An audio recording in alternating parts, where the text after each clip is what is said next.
If these three people enter your life, chaos follows. Priceless teaching from Confucius. Trust is a fragile thing, easily broken when placed in the hands of someone who has nothing to lose. Such a person, unbound by stakes or consequences, acts without fear of loss, making their intentions unpredictable and their loyalty questionable. You cannot rely on them, for they lack the anchor that responsibility provides. Their actions might shift like the wind, leaving you uncertain of where you stand. In contrast, trust thrives where there is something at risk, something to protect or preserve, which gives a person reason to honor their word. Don't just watch, subscribe. Daily quotes to uplift and empower you. Similarly, ambition divided leads to stagnation. A person who attempts to walk two paths at once, torn between conflicting goals or loyalties, will find themselves stranded, unable to move forward. Progress demands focus, a single road pursued with determination. Trying to balance two directions splits effort and energy, diluting resolve until no destination is reached. It's like chasing two rabbits and catching neither. Both slip away while you waver in the middle. Life rewards those who choose a course and commit to it, not those who straddle indecision. Then there's the sting of betrayal, subtle yet revealing. When someone spits at you behind your back, whispering criticism or malice out of sight, it's a sign not of your weakness, but of your position. It means you're ahead, moving forward while they linger behind, resentful of your progress. Their words, though cutting, are a twisted acknowledgement of your lead. To be envied or slandered in secret is to have surpassed those too timid to confront you directly. It's a backhanded compliment, proof that your strides have left them in your shadow. Rather than dwell on their spite, take it as a marker of your advancement, a reminder that those who matter most will face you, not snipe from the rear.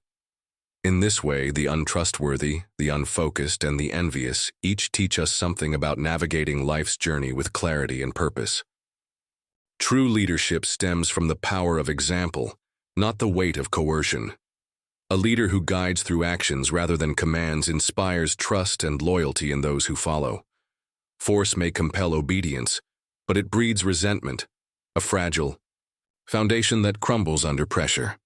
When a leader lives the values they preach, showing courage, integrity, or perseverance, they light a path others naturally want to tread. It's the quiet strength of demonstration, not the loud clamor of control, that shapes a group into something enduring. People are drawn to emulate what they admire, not what they fear. Wisdom, too, carries a humble grace. A wise person understands much but never presumes to hold all the answers. This restraint is their strength. Knowing that knowledge is vast and ever elusive keeps them open to learning. Arrogance blinds, convincing one they've reached the peak of understanding, while true insight thrives in the space of curiosity. The wise man listens more than he speaks, weighs rather than dictates, and grows through what he doesn't yet grasp.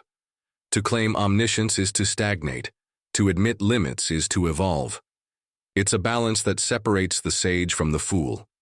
Yet, wisdom falters without forgiveness, a bridge as vital to the self as to others. Those who refuse to let go of grudges dismantle the very connection they'll one day need to cross.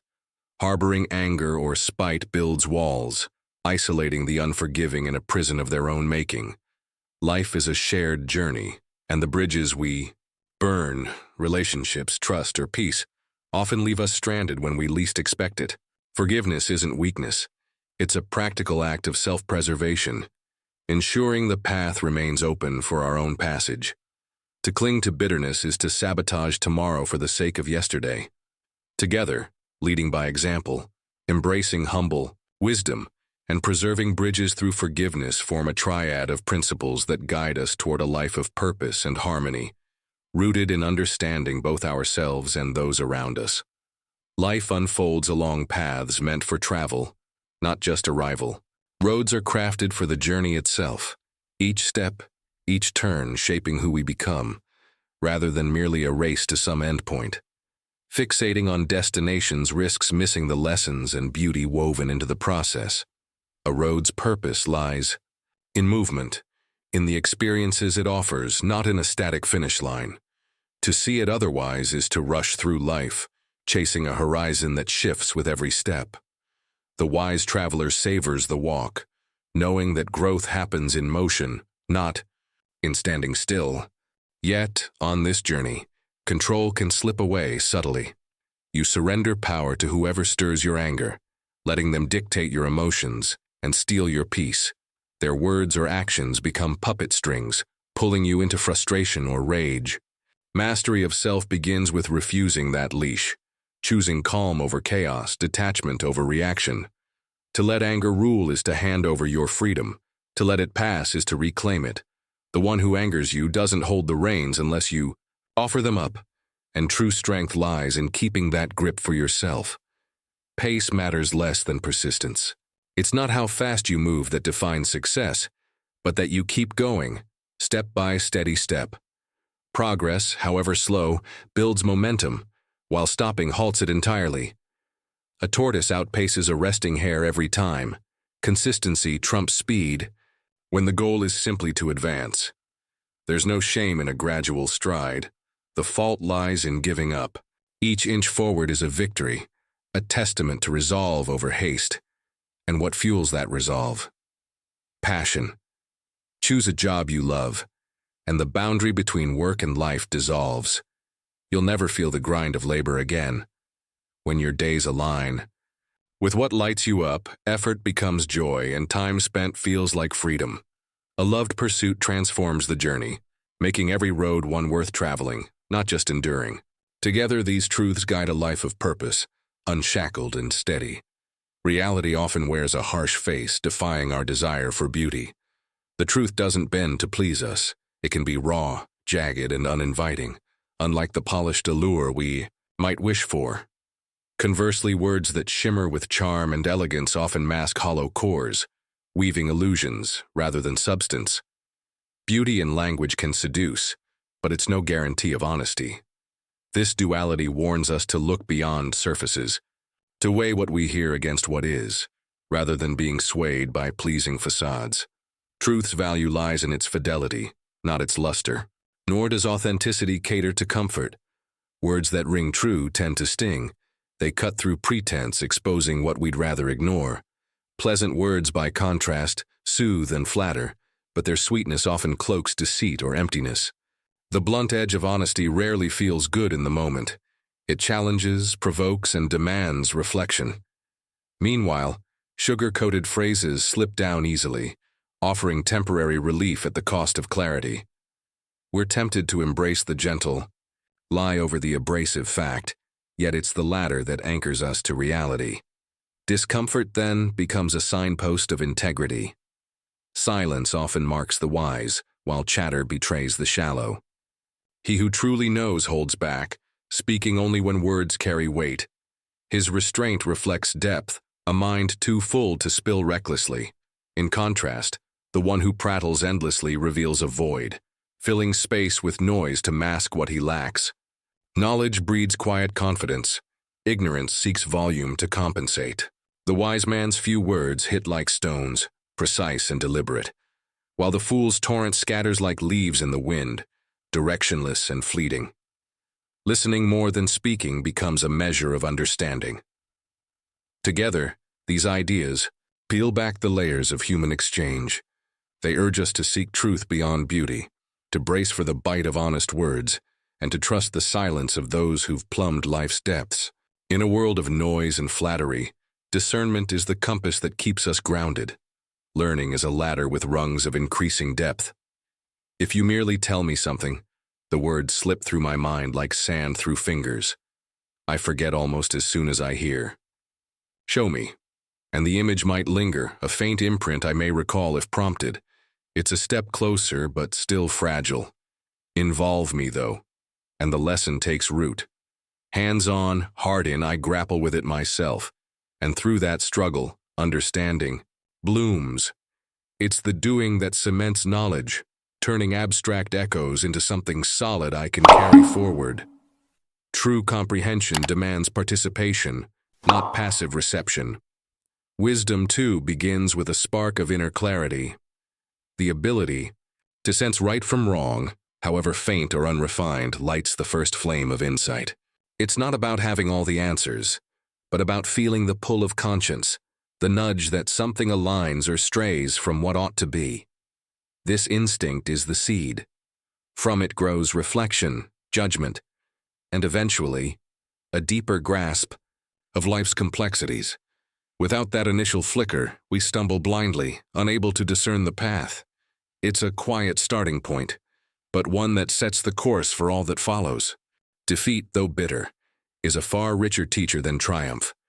In every loss lie 1,000 lessons, each misstep, each flaw laid bare, offering a chance to learn resilience, humility, or strategy. It's a mosaic of insights, pieced together. Through pain and persistence, each shard a story of what went wrong and why. Victory, for all its shine, teaches only one thing: the taste of success. It's a single note, sweet but fleeting, rarely revealing the how or the why. Defeat forces us to question, to dissect, to grow. Triumph lets us bask, but seldom pushes us deeper. The wise embrace failure's abundance over victory's simplicity. Together, these truths map a journey of growth. Engage me to teach me, awaken. My moral sense to guide me, and let me stumble to refine me. Each builds a mind that not only knows but understands. To live with peace, steer clear of those who poison the air around them. Negative people are the first to avoid. Chronic pessimists who fixate on flaws, failures, and gloom. They see the world through a lens of what's wrong, ignoring any flicker of light, and their focus drags others into the same mire. A spilled cup is a tragedy. A sunny day, a fluke. Their relentless bleakness taints even the simplest joys. Associating with them risks adopting their habit of despair, a weight that dims your own outlook over time. Distance preserves your clarity. Then there are the drama creators, architects of chaos who thrive on stress and strife.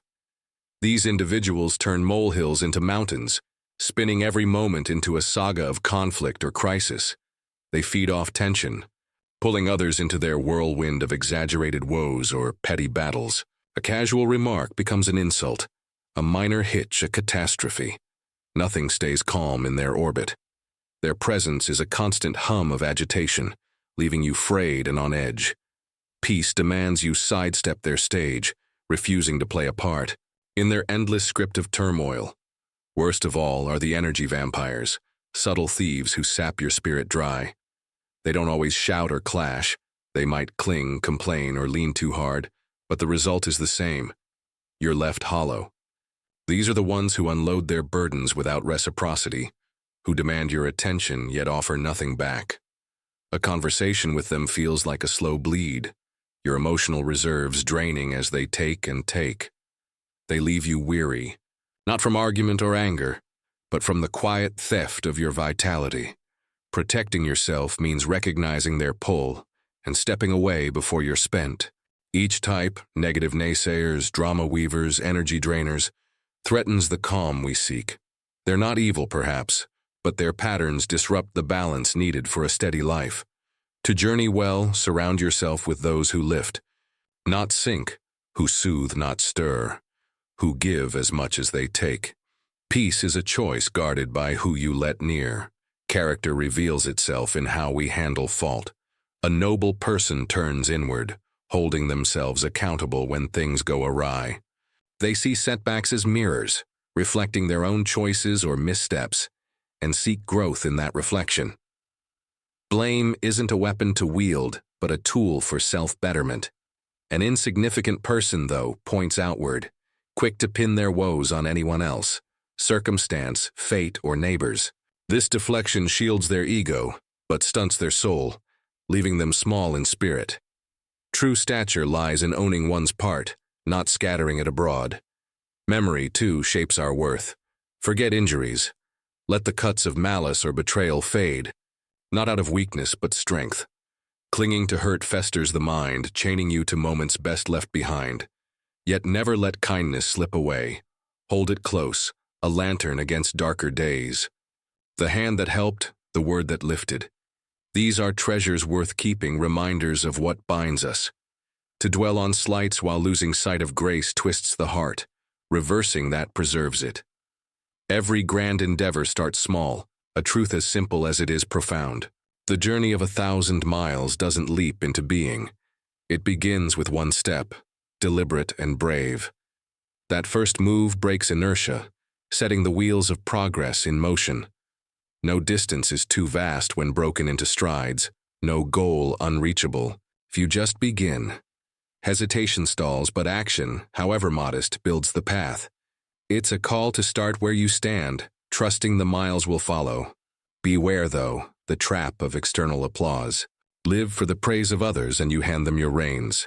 You'll bend, twist, and shrink to fit their whims, a prisoner in their shifting gaze. Freedom lies in pursuing your own compass, not their cheers. A life tethered to approval is a cage, however gilded. Together, these principles sketch a way forward. Take responsibility, cherish good, step boldly, and guard your purpose.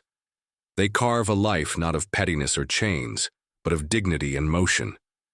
Wisdom thrives in balance, steering clear of life's jagged edges. The wise man sidesteps extremes, neither chasing reckless excess nor sinking into rigid denial. He knows that tilting too far in any direction warps judgment, whether it's indulgence or austerity, passion or apathy. Moderation isn't dullness, it's the steady hand that keeps the ship on course through storms or calm. By avoiding the pull of absolutes, he preserves clarity, seeing the world as it is, not as a distorted shadow of obsession. This middle path carves space for reason to breathe and flourish. Transformation, though, demands release. When I let go of what I am, shedding the skin of old habits, labels, or fears, I step into what I might become. Clinging to a fixed self locks me in place, a statue of yesterday's making. But to loosen that grip is to unlock potential, to trade the known for the possible. It's not loss, it's exchange, letting the caterpillar dissolve so the butterfly can rise. The act of release isn't empty. It's a leap toward a broader horizon where what I could be waits to take shape. Growth begins where attachment ends. Action, too, breeds abundance. Opportunities don't sit static. They multiply as they're seized, each one a seed that sprouts more. Grab one chance, and doors creak open. Hesitate, and they rust shut. It's a quiet alchemy. The courage to act stirs the world, unveiling paths unseen before. A job taken leads to skills, a risk embraced to connections. Each move compounds, building momentum. To wait for the perfect moment is to watch them dwindle. To strike when they appear is to watch them grow. Life rewards the hands that reach, not the ones that pause. Together, these weave a tapestry of a life well lived. Shun extremes to stay grounded, release the old to claim the new, and seize the day to multiply its gifts.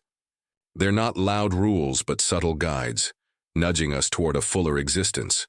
One balanced, open, and ever-expanding. Wisdom finds its footing in the center, far from the cliffs of excess. The wise man dodges extremes, knowing that veering too sharply, whether into frenzy or stagnation, clouds the mind. He doesn't drown in indulgence or starve in restraint. Instead, he walks a measured line where perspective holds steady. This isn't cowardice or boredom. It's the art of balance, a lens that reveals truth without distortion. By resisting the lure of all or nothing, he keeps his judgment sharp and his steps sure, a quiet mastery over life's wild swings. Change, though, asks for surrender. When I let go of what I am, peeling away the layers of who I've been, I open the door to what I might become. Holding tight to a rigid self traps me in a shell, safe but stale. Releasing it, old fears, titles, or limits, frees me to stretch into something greater. It's not about erasing the past, but trading it for possibility, like a seed breaking open to sprout. That leap into the unknown isn't loss. It's the birth of potential, a chance to rise beyond yesterday's outline. Opportunities snowball when grasped. They don't wait passively. Seize one and others follow, each action rippling outward. A single yes can spark a chain, a project accepted, a skill gained, A door nudged ajar. Pause too long, and they fade. Act, and they multiply like sparks. Catching flame. It's the doer's reward. Motion begets more motion, a cycle of growth fed by courage. Life bends toward those who step forward, not those who linger. Emily was a timid librarian, her days buried in dusty books. She loved stories but lived none, clinging to her quiet routine. One day, a local theater needed a last-minute narrator. Afraid yet intrigued, she let go of her shy shell and volunteered. Her voice trembled at first, but soon it soared, captivating the crowd. That night she shed Just Emily and became a storyteller, later a playwright, her life rewritten by one bold step.